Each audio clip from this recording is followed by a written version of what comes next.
Okay, so I've received just two people's responses yet.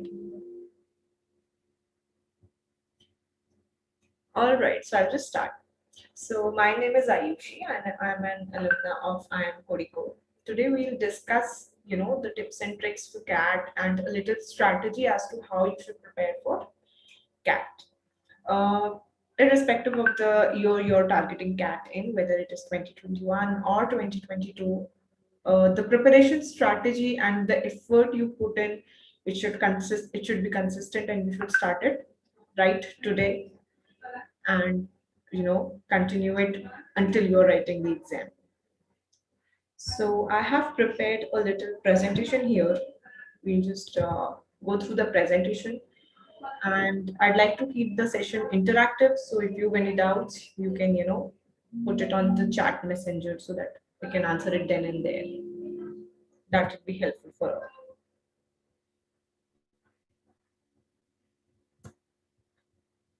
So as you can see, there'll be various exams that you'll be writing. If you're preparing for CAT, do not forget to write all other exams that you are for the colleges that you are targeting. Um, a little depth into other exams will be shared, subsequently in other weeks or as and when you join, a particular class or coaching institute. Now, coming to CAT. So the phase one of the exam will comprise three sections. One will be verbal ability and reading comprehension. The other would be logical reasoning and data interpretation. The third section would be quantitative ability. I'm not sure if how many of you are aware about the duration and the number of questions in the CAT exam. It's not fixed. So unless you sat down to write the exam, you will not know the number of questions that are going to come or what the duration of the exam is going to be. So you will have to be prepared with multiple strategies as to how you will cope up with the kind of difficulty level, with the kind of duration, and the kind of surprises CAT is going to throw at you. The marking scheme will mostly be a +3 -1. There's always a 1/3 negative marking, and it has been the pattern for the last several years, more than 10, definitely. In the past few years, CAT has started giving MCQ questions and type in the answer questions, wherein you have to, key in a particular answer and you will not have the benefit of, trying to put the options into the question and then, you know, just do the opposite process to find out which the right option is. But you know, the good part with these questions is that there is no negative marking. So if these questions, you come across these questions, you should always try to attempt them. Do not leave these answers blank. If you see before CAT 19, for the past 5-6 years, the pattern had been almost consistent with 100 questions in a 3 hour 3 hour duration. But last year, does anybody know which IIM conducted CAT 2020?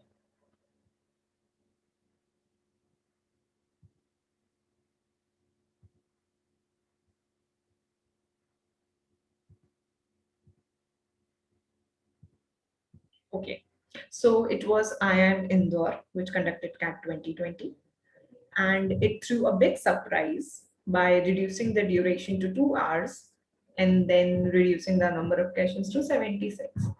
But there's a very important catch here that the number of non-MCQ questions, that is the type in the answer questions, the number was almost, the same.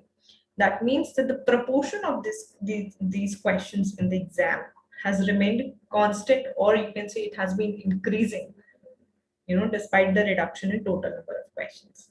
So CAT 2021, we are expecting a similar pattern as to CAT 20, but then again, CAT is an exam which is all about uncertainty, and you will have to be on your toes for whatever duration, the exam is conducted for. Once you're through with CAT, there will be a phase of GD, VAT, and PI. GD or VAT, initially it used to be GD in most colleges, but recently a lot of institutes have shifted to VAT, which is a written ability test, wherein you will be given a topic and the topic might be on any question. It might be political, social, economic, technology related. It might be an abstract topic. You never know. And then it will be followed by a personal interview or a group interview. Once you are through with these processes, your combined score of your CAT, your profile, and your GD, VAT, and PI will help you get admission into a good B school.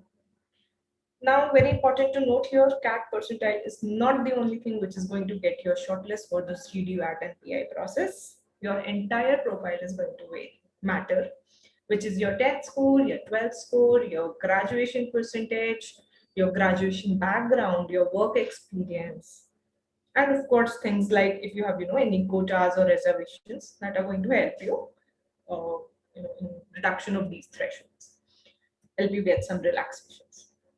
Now this is a small analysis of the last 5 years of CAT, 6 years. So if you see, the responsibility of conducting the exam has been mostly rotating among the 6 old IIMs, which is IIM Ahmedabad, IIM Bangalore, IIM Calcutta, IIM Lucknow, I'm Kozhikode, and I am Indore. As I said, before CAT 19, the exam duration was 3 hours, so mostly the number of slots were 2, and within a single day in 2 slots, we were able to conduct exams for all the 2 lakh candidates which were sitting for the exam. But starting at 2020, the number of slots has been increased to 3. The duration has been reduced to 2 hours. And so we are expecting something similar in CAT 21, but there is no certainty, as I've been reiterating. So the 99 percentile average cutoff, if you see, it usually hovers above 160 at least. If the number of questions remains less like CAT 2020, we can expect somewhere between 100-105 plus.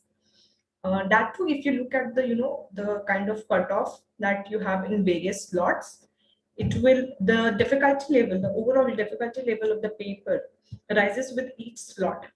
That means the morning slot is the easiest of the 3 slots. Of course, the afternoon slot will be a little more difficult, and the last slot, the evening slot, will be the most difficult of the 3 slots. The number of test takers will usually hover around 2 lakh, and then there is just no breakup of MCQs and non-MCQs questions. You can have a look at that, and I will just repeat myself saying that the proportion of non-MCQs in the total number of questions has been on a rise. Now coming here to the next slide, I'll just share a few details about the sectional breakups. Does anybody know which year the sections were changed, the number of sections in CAT paper was changed? Is anybody aware?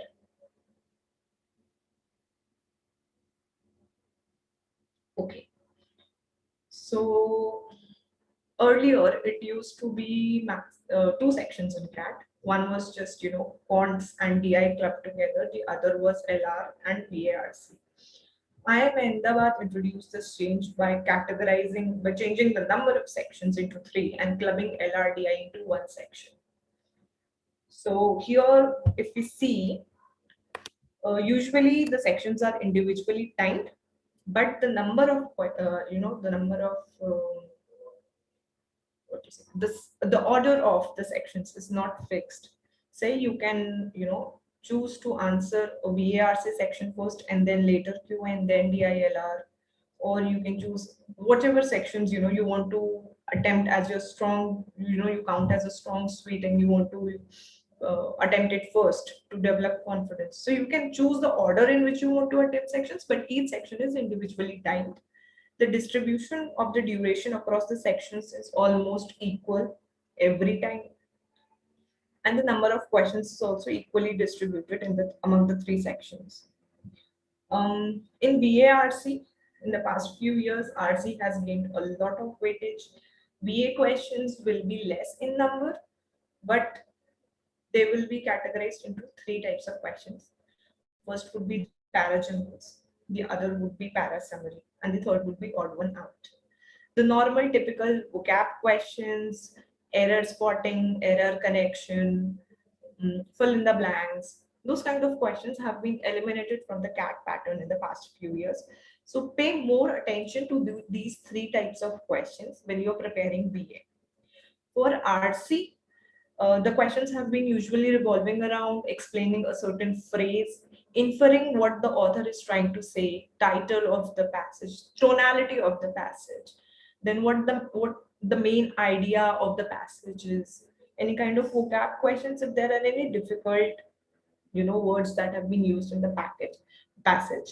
And mostly these questions which have been which are being asked in vocabulary, the question will be based on the meaning of the word in that particular context.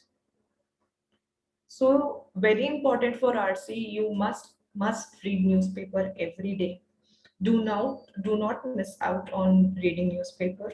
It will not only help you increase your reading speed, it will help you with your vocabulary, it will also help you prepare your general awareness for interviews, which is extremely important. Then it will also um, help you read and be aware of different technical jargons which may come up in a passage. So a passage might be on a social topic, it might be on a political topic, it might be an economic topic. So the more you've read about these different categories, and the more passages you've practiced from each vertical, it will help you be familiar with all the jargons and the terms that are used in that particular field. So that's there. Then there is DILR. Over the past few years, the division of questions between DI and LR had been equal. But last year, since the number of questions was reduced, LR gained a little more importance than DI. The questions will be in sets of either 4 or 6. Very important to note, DI, we usually, we practice a lot of bar graphs, histograms, column charts, pie charts, spider charts. But in the past 1 year or 2 year, I don't think they have given any charts to interpret. It is usually a tabular and an inference based uh, set of questions that you get. So, but nevertheless, always practice all types of questions. There is no substitute to practice. Please prepare as many types of questions as you can. Then coming to quantitative ability, the questions will not be in sets. Higher weightage to geometry and algebra in the past few years. Arithmetic has always had a good weightage in these questions, but especially geometry and algebra has gained a lot of weightage in the past 2-3 years. So do not leave these topics out, because you practice them in a bunch always. It will not be a question from triangles alone. It will usually be a question combining a triangle and a circle, something like that. So there. I just mentioned, last year's 99 percentile cutoff towards the right of each section. You can have a look at it. It's slot wise. That means the first range is for slot 1, the second point is for slot 2, and the third is for slot 3. So you can say that usually it will hover around 40 plus for quants, then 25 to 30 for DI, and somewhere 38 to 42 for verbal ability. But of course, everything depends on the difficulty level of the questions that you are answering in the slot you are sitting. Now coming to other exams, if you are well prepared for CAT, you are well prepared for every other exam there is. All you need to do is practice as much as you can. It will help you develop speed, which is beneficial to CAT and very beneficial to other exams like SNAP, NMAT, IIFT, which are more of speed-based tests rather than testing your concepts. But CAT is more about testing your conceptual clarity rather than speed. Speed is obviously there, but your conceptual clarity matters more in CAT. But to keep your speed aligned, you always have to practice all sorts of questions, from easy to moderate to difficult. Here's a little timeline about CAT. The notification usually comes out in July. August, September will be registration, and your exam will happen in the last week of November. And in a special case, it might shift to the first week of December, as it happened in 2016. Your result comes out in the first week of Jan, following which your GD, VAT, and PI process starts towards end of February and continues until March, or say April first week also. Your session for MBA will actually start in June or July, depending on the B school you get. Here there's, just a list of topics, just a list of institutes which are the best. It is an indicative list. The expected cutoff is also indicative because it will depend on your profile and it will depend on whether or not you have any reservations. So you can just have a look at these numbers. The 6 IIMs will always remain at the top, but they have been given a close competition by institutes like FMS Delhi, Jamnalal Bajaj Mumbai, MDI Gurgaon, NITI Mumbai, SP Jain Mumbai, and a few other institutes.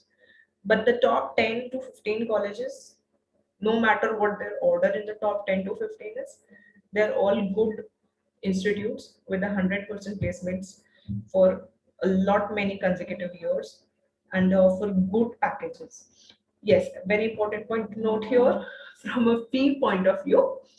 FMS will always have the highest ROI because it is a University Grants Commission funded college, meaning it is affiliated to DU and it has a lot of union funding. So the fee amount is very less compared to the other top 10 or 15 institutes. But then they have their campus experience. So you will need to prioritize, what you want from your B school, how the experience of you want, how you want your experience of B school to be, and then target a certain colleges. Then do your research as to which scores are accepted by those colleges, and then the exam scores, and then you need to prepare accordingly for your exams. So here's just a gist of all the exams you are. So I'm just giving you a little brief on how to choose which exams to write, which colleges to apply to. First do your research on the colleges, then you come out with the exams that are accepted by them, and then you prepare for the exam. So it is better to do your research in advance before so that you can strategize your preparation as per the target exam and the target college you want to be in. This is just a little brief on our methodology of teaching. It so happens that it applies to every course and it applies to every student's, way of preparing. First, you learn the topics. There'll be a lot of concept training. Then there will be practice. Practice needs to be done by you. Make sure you practice different types of questions, as many types of questions as you can, and do not leave any section just thinking that I'll see as to in the exam I'll just prioritize other topics and I'll leave. Just do not do this, because you do not know the kind of difficulty level from which topic it is going to be in the exam. So practice well, practice everything you can, all the material you have, make sure you solve it out. Practice will also include writing mocks, which brings me to the third part, analysis. Now, when you write mocks, try to experiment with all the strategies in the mocks itself. Take a full length mock while sitting at your home. Make sure there is no disturbance for those 2-3 hours for which you are writing the mock. Then you take good 4, 5, 6 hours to analyze that mock. Look at the kind of questions you could have attempted and you did not. Look at the kind of questions you shouldn't have attempted and you did, and you ended up wasting a lot of time in those questions. Did you even get the answers to these questions right? So test these things. Experiment with the strategy of writing the exam. Preparation strategy is one thing, but writing the exam and strategizing as to how you're are going to attempt the sections, which kind of questions are you doing first, and yes, of course, you need to practice a lot with the online calculator, because in that you have an online calculator. Make sure you have good good skills with calculation. If you do not, it is okay to use use a calculator, but you cannot be using the calculator in every question because it will eat up a lot of time. So just practice as to which difficulty level of calculation will be there, for which you will actually open the calculator and start calculating. Otherwise, the more you do it by yourself, the better it is, because it will help you increase speed. Analysis is very important, as I said. Do it for every mock you write. Do not skip analysis at all. And when you are done with the mock analysis, try to rectify those points in the next mock you take. See what is working for you, what is not working for you, so that on the final D-Day you are able to you are sure about how you are going to write the exam, and no matter what surprise CAT throws at you, you are able to tackle it well. This is just a list of the features of the program that we are giving. Um, you might as well go through it. It is available on our website also. And if you are interested, please show some interest by registering with us. Our team will get in touch with you in the next 12 hours. I'll not go through this because it's not relevant to everybody here. This is a portal snapshot for the online material that we provide. And then this is our team. So as you can see that there are a lot of B school faculties. We are trying to onboard even more, and the kind of strategy that we follow is that to accommodate every student, we are dividing the lectures into basic and advanced. Basic lectures will be taken by a faculty who will teach you the concepts, but the advanced lectures will be taken by B school faculty who will make you practice difficult questions and CAT level questions to ensure that you are conceptually clear for writing before writing the exam. Now, just a few things about the exam in general. As I said, CAT is an exam of uncertainty. So ensure that you are well prepared. There is no substitute to preparation. Just be as prepared as you can be. It is the only factor that can boost your confidence. The other thing is, do not skip newspaper. While it may look like that cracking CAT is the first, goalpost, but you must know that your target is to get admission to good B school and not just crack CAT. So there are people every time with good percentiles who are not able to get into a good B school. So that you do not want to be one of them. Your goal should be clear. It should be to get admission into a good B school. Then practice vocabulary, practice as much as you can. Know jargons from every field. I think that it is very important to be in the right frame of mind, when you want to write a competitive exam. So be a machine for the next 1 year. Do not get hassled by any sort of emotional ups and downs. Just ensure that you are practicing every day. Put a few hours into newspaper, put a few hours into practice. Do not ignore any section or any topic in any of the sections. If there is anything else, I'll be more than happy to answer questions that candidates have. So this is the strategy from my side, but since strategy is something to be, it has to be very individual. You need to know your strengths and weaknesses to be able to come up with the right strategy for yourself. So if there are any questions, I'll be happy to take.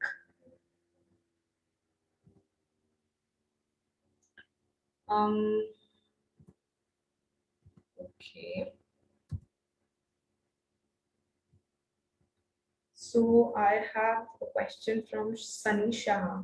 He's asked, ma'am, if self-preparation is good. Yes, self-preparation is always supposed to be there when you're preparing for CAT or any competitive exam, because no coaching can make you practice.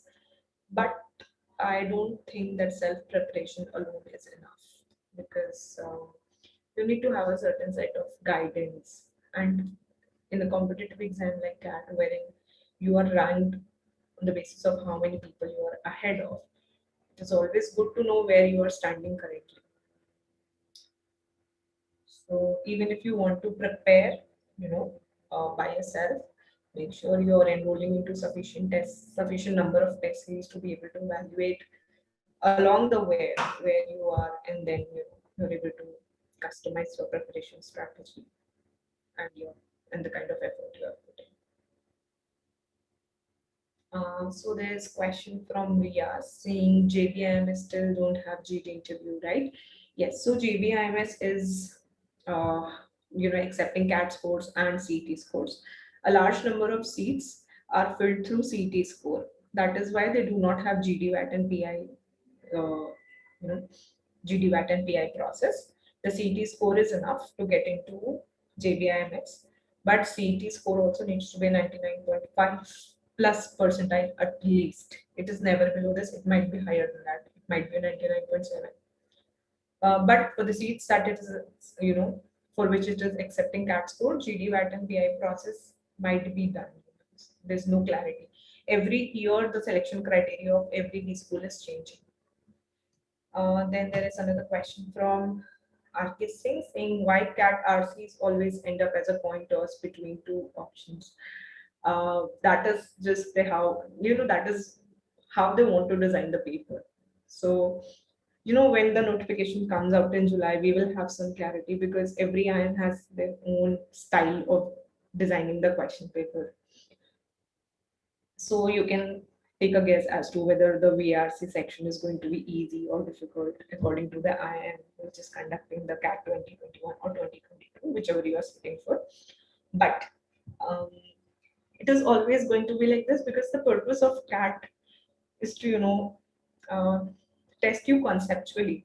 So they want you to really, really know what you are studying, what you're preparing. They don't want you to employ tips and tricks and be able to, just come up with the right answer. The output is secondary. The primary thing is the method of, approaching a question, approaching a passage. So those things matter more, is what I'd say. As to why it is a coin toss, I cannot answer, but it is a coin toss. I can agree with you on that. Okay. There was another question from Sunny saying for IMA is full based on the profile. Yes, so IIM Ahmedabad has a reputation for trying to accommodate a lot of diversity in its patches. So there might be a 92 percentiler, who's into IMA, and there might be a 100 percentiler who didn't get into IMA. It will depend a lot on your profile. IMA is the institute which introduced. It is an institute which tries to keep the QA section easier so that engineers are not the only one who are dominating CAT schools. IMA is the institute which will, try to get a lot of different background students into the batch. And of course, that's important. You can't blame the institute for that because um, any tier one institute is a tier one institute because of the kind of pure learning that happens in these institutes. So that's there.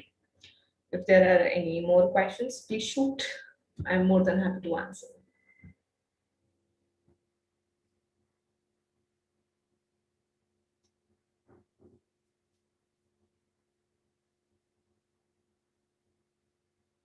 Guys, it would be really helpful if we can keep this interactive.